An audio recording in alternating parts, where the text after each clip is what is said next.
Andre, when you let your hands go, it looked like it was pretty much a wrap. Did you know it was going to be that easy once you open up? You know what? That was game plan with Virgil, man. Virgil told me take my time because he knows in the past, you know, I got bad habits and just really just going crazy. That's why he really wanted me to take my time. He knew I had a really tight jab. He wanted to save out my jab. And after round after round, you see his face kept getting beat up.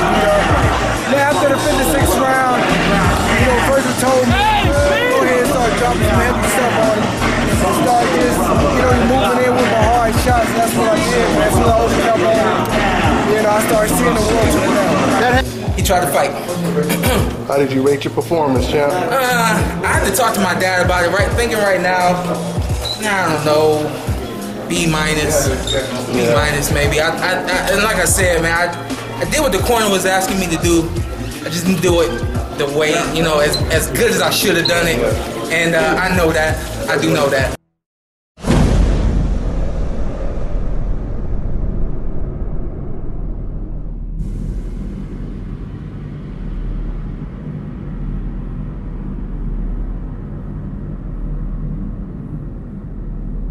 Of an adult nature. Listener discretion is advised.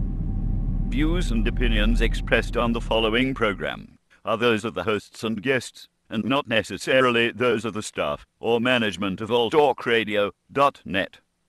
Even the government agrees. He's a dangerous man! Niggas is decaf, I stick them for the cream. Hey, yo, check this out. This is Flavor Flav, and if you want the whole truth and nothing but the whole truth, so help the whole truth. Hey, yo, you better listen to Dante, baby. Dante!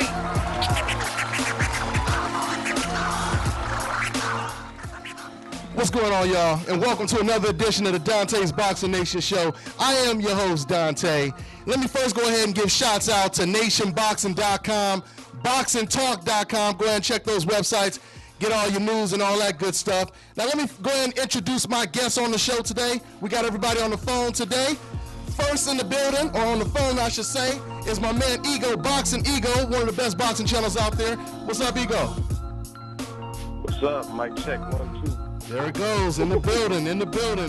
And also, I have my girl from New Jersey, one of the best boxing writers out there. Check out some of her articles on nationboxing.com. My girl, Muslima. What's going on, Muslima? I'm chilling. How are you? Jersey in the house. There we go. Jersey in the building. Yes, sir. Yes, sir, and ma'am. And my man, Marquis. What it do, man? Houston, Texas in this building. What's good? There we go. And we can't forget about the Bay Area. The Bay Area. BoxingEgo doing it. Yep. So let's get it. 77510-415. You know. That's what it is. That's what it is. And y'all already know what 702 is all about. We over here in the boxing capital doing it. Vegas, baby. So let's get it. Let's get it. All right, y'all. We had a good weekend of boxing last weekend, man. I mean, man, it was like an all-star weekend. It was fights all over the place. I want to first start off, guys, with the Berto and Sean Porter card out there in Ontario, California. Your boy Andre Berto, he got a 6-round TKO over Josito Lopez. I know we talked about the fight, Ego, and I think Marquis, I think he was on the show with us, but we talked about you never knowing what type of Andre Berto is going to show up. I was a little impressed with Andre Berto. He was a little bit more passive. Well, you know what? I shouldn't say passive. Let's just say he took his time. He took his time a little bit. Normally, he jumps out, and he's a little wild. He leaves himself open for counters, and he gets hurt early. He didn't do that. He took his time in this fight, and as soon as he let his hands go, a couple rounds later on, he ended up knocking the boy out in 6 rounds. So, I thought it was a pretty good performance. I mean, what was your take on it, BoxingEgo? I thought he started off real stiff. Like, he seemed like, I think he knew it was a crossroads fight for him. I think for both of them, Josito and Berto, it was a crossroads fight, meaning like the loser, they have to, they're pushed pretty far down the ladder. You can't, in boxing, especially nowadays, a lot of the fans aren't loyal. Like Chris Brown said, these fans ain't loyal. Ain't loyal. So, I don't know. There we go. You take a lot. Like, you look at Broner, he has 1 loss, and because people don't like him, they act like he just absolute trash off of 1 loss. So for Berto and Josito, guys who have taken a couple losses in recent memory, It was a big, important fight. So I thought Berto was like too anxious at first, but he weathered the storm. Nothing that Josecito threw, and I like Josecito's. It looked like he didn't want to really get up, or he was getting up too slow, so he got knocked down once again, and the ref called it off. So I don't see a problem with the stoppage. Yeah, and we're gonna talk about stoppages and the double standards that exist when we talk about Pascal versus Kovalev later on. But, yeah, I totally agree. I mean, of course it was a good stoppage. You have to understand something. Josito Lopez, this is a guy who's been knocked out back to back to back. He's always getting knocked down, right? And then as soon as Berto catches him, because Berto didn't open up for a couple rounds, like we were saying before, he was taking his time. He wasn't really sure of himself. But as soon as he opened up, it was a wrap. And basically he hit him with the right hand, and Lopez, he just blew over. As soon as Lopez gets right back up, he hits him with the same right hand, and he falls right back down. You know what I mean? So we already know that Lopez is he doesn't take the punch. He doesn't take a punch the same way he did before he started getting knocked out, So because everybody that knocked him out was naturally bigger than him. Canelo beat him up. Madonna beat him up. He's a smaller dude, always fighting the naturally bigger guys, and he's a slugger. He can't box. Canelo, that's his style. Good point. Canelo didn't have no business fighting Josito Lopez anyway. Well, the fight was supposed to be Ortiz, but see, he broke Ortiz's jaw, and he upset that. That was supposed to be the fight, him and Victor Ortiz. Yep. But Josito Lopez, once again, one punch to change the entire course of the fight. He broke that up because he beat Ortiz. He upset him. That was the fight you were supposed to see. And because they didn't want to fight Lara at the time, or even a Trout at the time, they decided to go ahead and fight Josito Lopez instead. So I feel even if Josito Lopez won, or it was supposed to be meant for Victor Ortiz is still a 147-pounder. Yeah. So it just would have been another 147-pounder on his resume. But he's a big. Yeah, but Victor Ortiz, he's a big 147 to like 165. Yeah, he's a big worker. I mean, he's big. At the time, if he didn't get his jaw broke, that wouldn't have been a horrible fight. I still would have had Canelo winning, but Victor Ortiz... Canelo would have knocked him out, probably. Yeah, but, I mean, he's still big. He's a southpaw, and he rehydrates to 165, 168. Yeah. That's way more fair than a career 140-pounder like Josito Lopez, who had moved up one time to fight Victor Ortiz, pulled off the upset, and then moved up to 54. You've seen him in the weigh-in. Josecito looked bloated and real soft. His physique, he didn't look good. He had a lot of water weight trying to make weight. You know what I mean? Like he just ate Twinkies or something trying to make weight or whatever. And I can't even say upset because Ortiz, you never know who's going to show up anyway. His heart going to stay. He's going to quit even an upset. That's what surprised me with him. Wow. Shit, Muslima spitting, boy. She's spitting that fire, boy. Hey, check her out, y'all. NationBox.com. Yeah, that's what it is. Hey, D. I want to talk about the premature stoppage, man. Like, I'm sick of hearing all these premature stoppages with everything. Like Josito Lopez, you got to look at it. He has been in wars. He got knocked down. The second knockdown, he got knocked down off what looked like a lump. So obviously he's hurt. Yeah, of course. That dropped him immediately again didn't. Yeah, I mean, it's like hold on, Ego. Hold on, Ego. You're breaking up a little bit. I want to make sure we can hear everything you're saying. Hold on. Okay, go ahead. Just try it one more time because you were breaking up a little bit. I would say like Josito Lopez, much to him, he's a warrior. But the only fight I see he didn't win was Canelo because he knew he was losing that fight. His nose was bleeding and stuff like that. But he complained in the Maidana fight. He thought that was a premature stoppage. He thought this was a premature stoppage. He's a tough kid. So if he feels you didn't knock him out cold like Canelo did, like where he knew he was overmatched, then he's going to keep trying and he's going to want it to go on. But that doesn't mean it's right for his health or right to make the fight keep going on because he in his heart felt he could have went on because, like I said, he complained with the Maidana stoppage. Mm-hmm. Yeah. Maidana, please.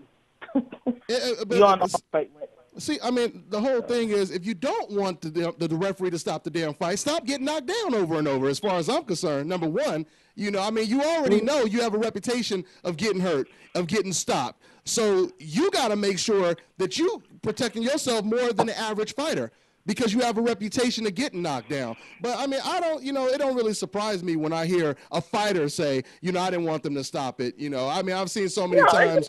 Yeah, they're supposed to say that. That's a pride thing. I mean, deep down, for all we know, he was probably praying that they stop the fight. But but he ain't gonna say that. So I mean, to me, I have more of a problem with the fans that start complaining about it.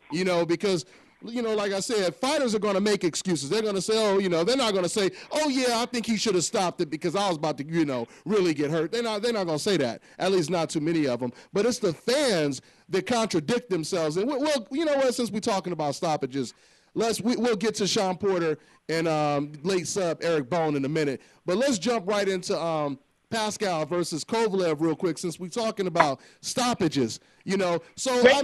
So, I mean, I want to ask, let me ask you, Muslima, this is the whole thing. Why are fans complaining about the stoppage, Andre Berto versus Josito Lopez, but then at the same time, they turn around and say they have no problem with the Pascal stoppage when Pascal didn't even get knocked down the round that he got stopped? I mean, what do you think about that? Is that a double standard, or, I mean, how did that fight play out to you? Well, for one, I thought it was a great stoppage. Sometimes it's not what the boxer is doing at that moment. It's the accumulation of punishment. And I think back to the Angulo and Canelo fight. The same thing. It wasn't what he was doing at that moment. It's the accumulation of punishment that you're taking in the ring. Now, Pascal took punishment from round 6. Actually, to me, 6, 7, 8, and some early rounds he was taking punishment. Yes, he got off some good shots, but he was just taking too much of a beating. That was a perfect stoppage. It doesn't matter that he was on his feet at the time. He was dazed. He had no legs, and there was too much time left in the ring, in the round. It was an excellent stoppage. Excellent. It was pointless for him to continue. Pointless. And how did you rate? Real quick before I ask BoxingEgo, how did you rate Sergey Kovalev's performance, Muslima? All I'm really impressed with, I'll give it a 7. I'm impressed with his power, yes. But what I do see is, and I even saw in the Beehive fight was. So when he did, he was able to land on Kovalev and rock him. Kovalev's defense is subpar. He gets hit quite often with the stick because his defense is relying on his power, because he usually overpowers everyone. And Pascal was able to land some great shots on him. But the problem is the damage of his shots were worse than Pascal's shots were to him. That's why I want to see him and Stevenson. We got power versus power. So whatever he gives, he's going to give it back. And I have to say, Stevenson is a little bit a better boxer. That's the fight I need to see. Yeah. That's the fight I need to see. He needs to be battle-tested. He has not been battle-tested yet. I agree. I mean, I say he was slightly battle-tested against Pascal, but he wasn't the complete package when it comes to being battle-tested. No. BoxingEgo, like I said, BoxingEgo, this is my whole thing, man. I mean, to me, fans can't have it both ways. I'm talking about the fans that were complaining about the Berto stoppage. Like I said, if you're going to say that was a bad stoppage, or that was if that was a bad stoppage, how do you turn around and say the opposite about the Pascal fight? I mean, what do you think about that, BoxingEgo? You know how the game goes. There's so many double standards. It's ridiculous. Me, personally, I was okay with both stoppages. I didn't have a problem with either stoppage. Pascal's never been stopped, to my knowledge, before. And I think he's only had flash knockdowns. I think Bernard Hopkins hit him with a flash knockdown, but he never looked like that. So the fact that obviously Kovalev has real deal power, that he was able to do it, I don't have a problem with either. Going back to the double standards, it's apparent. Josito Lopez is the smaller man in a lot of his fights, and he was hurt and he got knocked down twice. So you can't make an argument for that one and then make an argument for why Pascal's stoppage was good, because Pascal's never been stopped. Josito has. So again, my logic is they were both good stoppages. I don't have a problem with either.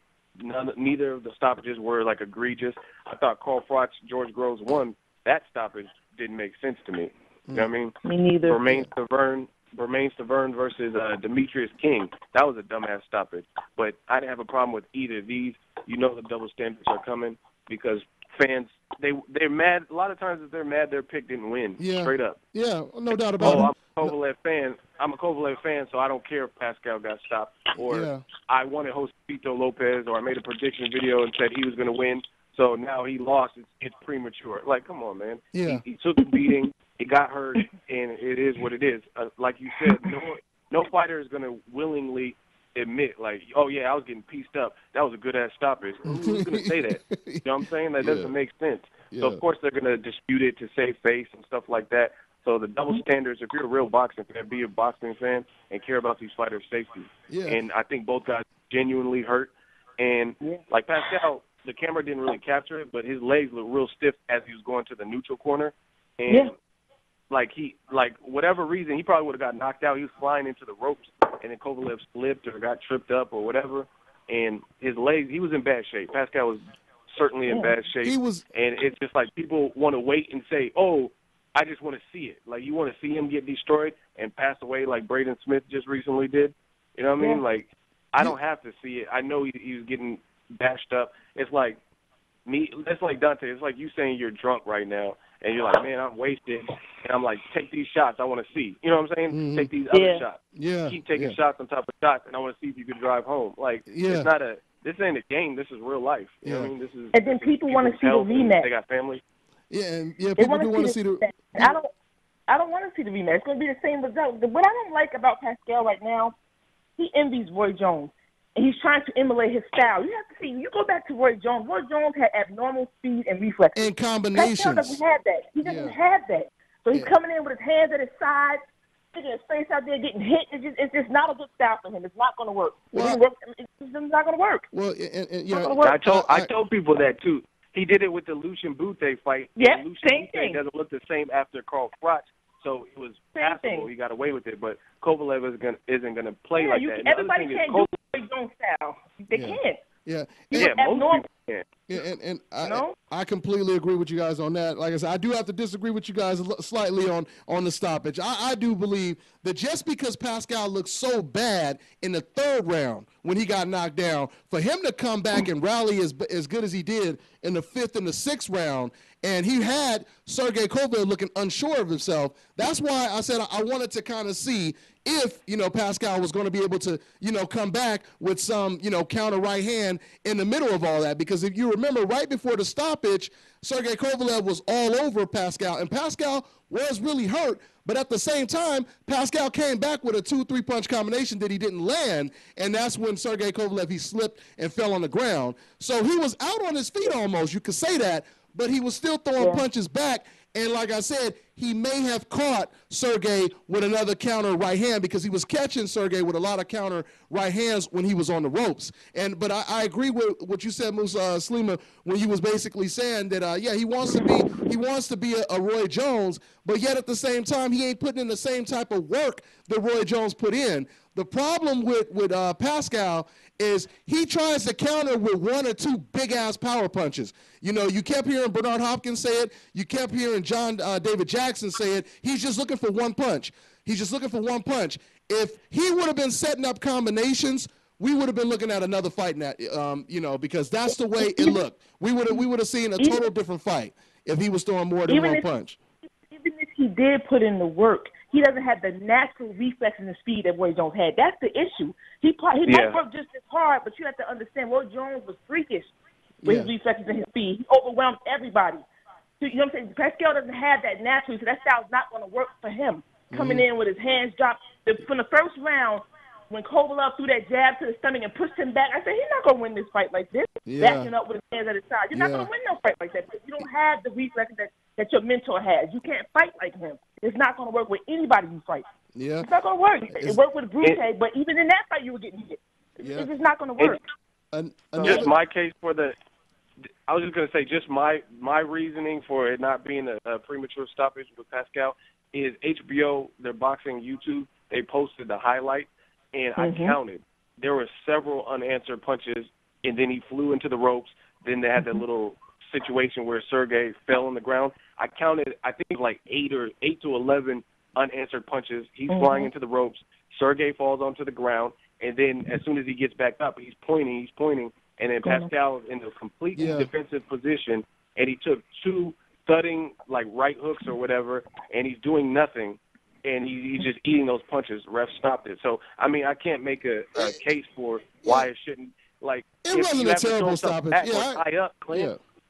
There's too many unanswered punches. I think Michael Roberts versus Brandon Mills won. Fair assessment. He had no legs. Fair, like I said, fair assessment is just like I said. The whole it wasn't a terrible stoppage. All I'm saying is I wouldn't have been surprised if Kovalev would have came back with a right hand. But at the same time, he did look like he was done though, and it was a matter of time. I will say that it was just a matter.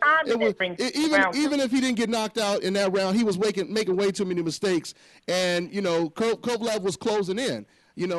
Something else Muslima said earlier, which is, I want to see Kovalev really tested because Pascal, he didn't really present that. He's throwing one punch at a time. I believe Adonis Stevens would do much better, even though Adonis Stevens, he relies more on the left hand. He's kind of like a Manny Pacquiao. Yeah. Where he's only throwing that left hand, but if the left hand lands, you're in trouble.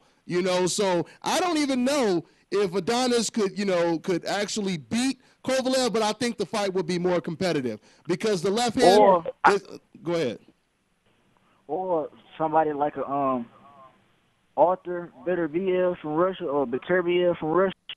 If he was to get just a little bit more experience, for like a year or so, I can see him being a threat to Kovalev as well. Yeah, he beat Kovalev. I can see. Yeah, I can see him possibly beating him, but he still got to have some more, experience and fights under his belt. He's one of my new favorite fighters to watch now, and I'm gonna be keeping an eye on him. Yeah, it's gonna take two things to beat Kovalev. One or the other. Either you're gonna have to be like an Andre Ward, where you can totally outclass him and make him miss basically from the whole the outside night. and inside. Or like a Adonis Stevenson or a Carl Froch that can rough him up. You can't fight him backing up. Yeah, and the thing with B-Hop was B-Hop had the skills to outclass him, but it was that first knockdown that had him leery of letting his hands go. That's how that fight went. Because not only that, if you look at the percent connect for Kovalev, it was down in that B-Hop fight because his defense was on smash. He was making him miss, but he wasn't making him pay. That was the issue in that fight. He wasn't making him pay. He wasn't letting his hands go enough. Yeah. Not only that, you gotta let your hands go against Kovalev, and you gotta go to the body with him because you seen in the Pascal fight when Pascal go to his body, he'll have him bagging up, and you will see Kovalev look disturbed. Yeah, he looked uncomfortable. He looked uncomfortable backing up. He's breathing hard. So if he's going to that body, hit him to the pit of the stomach, you might can be able to bring the power down just a little bit as the rounds go on. Yeah. You know what I mean? Similar to how Danny Garcia did Lucas Matisse. He worked his body, so by the time he caught him with that punch in the left round, it had no steam on it. Same thing. You work the body, it's going to tire him out. But the thing is, when you work in that body, what's coming back up top? What's coming back up? What's coming back up top? The way I kind of break down Adonis Stevenson versus Kovalev, I'm not an emotional fan. I would favor Kovalev, but it's an interesting fight. Yeah. Because Adonis Stevenson, we know he has power. He showed good boxing ability in the Tko'S Cloud. I was really impressed with his athleticism, how he's moving. Like you said, Dante, he is more of a one-handed fighter, his left. But the other ingredient to beat Kovalev is a chin, and that's what I don't know. I think Jean Pascal might have a better beard than Adonis Stevenson, but anytime you add power to the equation, it gets interesting because he has boxing ability, he has power, and we've seen Kovalev look for the first time. He looked a bit more human. Ishmael Salak, he was running through them guys. Nathan Cleverly ran through him, but Jean Pascal actually made him work and actually showed that true warrior spirit in those middle rounds after getting knocked down, and it looked like he hurt Kovalev.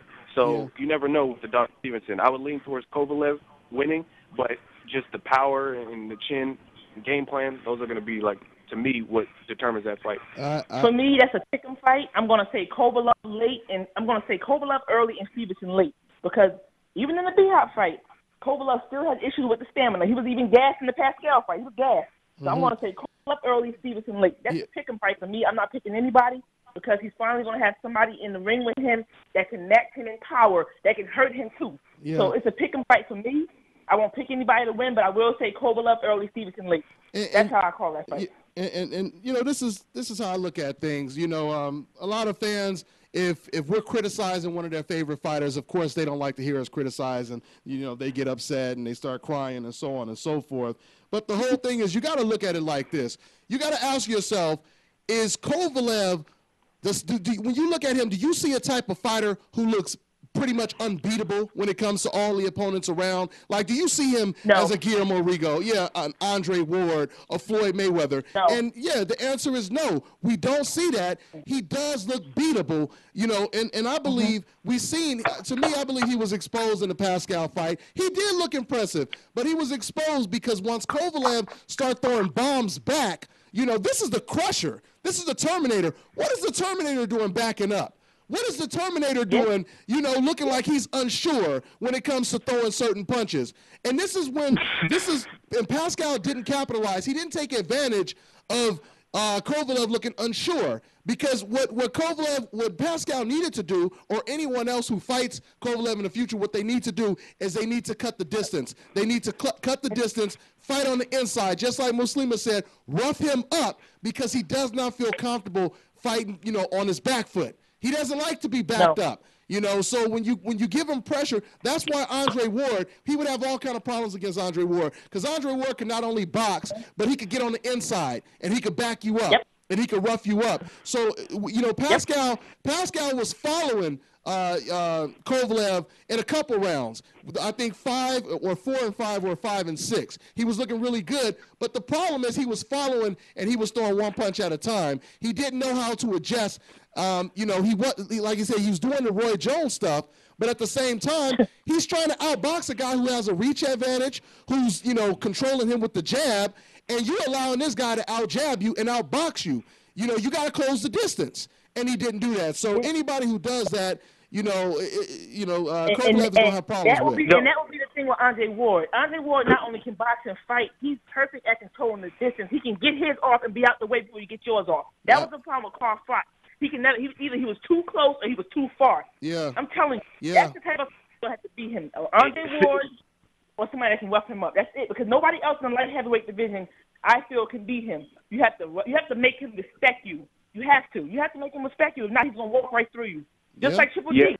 Yeah. You have to make him respect you. You have to. Triple G's the same way. Yeah. See, and my thing is this. The only thing I slightly disagree with what you said, Dante, is yes, there's shades of them looking human, but they make the adjustment. And I think it's similar to like Floyd Mayweather. It's like Floyd Mayweather, what he does defensively, he causes people to think. So I think like even Triple G and Kovalev, their offense gets them through. Like their offense is so impactful that it's easier said than done. Like I see plenty of like Gennady Golovkin, he was getting tagged up by Martin Murray. Let's be honest. He was getting hit with rights and rights and rights and rights. But Martin Murray didn't have the power to get his respect. So he just kept going, and he kept trucking and walking right through it and getting his. So it's the thing is, we need to see them in there with the A-level competition, the elite fighters, because it's going to take a good fighter that puts it all together on that night to beat these guys. Kovalev, I've seen vulnerabilities in him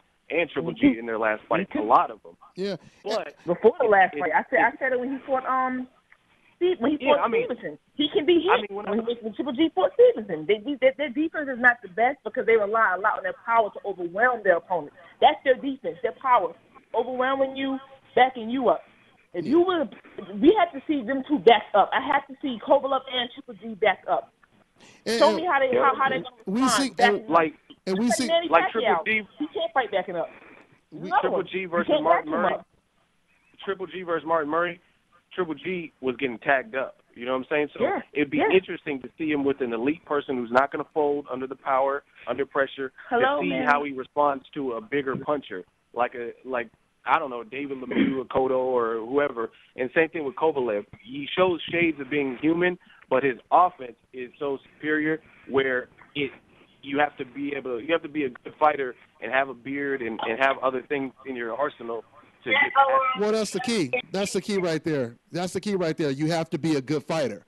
And the thing is, they haven't really fought against A-level good fighters yet. So, I mean, I don't think we can even really compare it to Floyd Mayweather, because when it comes to Floyd Mayweather, he has faced every different type of opponent. And Andre Ward, they face every different type of opponent, that we question, how would he do against a guy with speed like his? How would he do against a pressure fighter? No. This and this and this and that, Go ahead. What I'm saying about Floyd Mayweather, I'm not comparing. Floyd by far has a better resume than all of them. and he's more proven against the different styles. What I was saying by that is basically like Floyd Mayweather, when people are like, oh, he's feather-fisted, he has no power, and why are these bigger guys afraid to engage with him? Yeah. You know what I mean? Yeah, Robert yeah. Guerrero, why is he not throwing punches? It's because what he does, like he's just a mastermind. And I think Kovalev and Triple G are very good offensively, which it compensates for other shortcomings,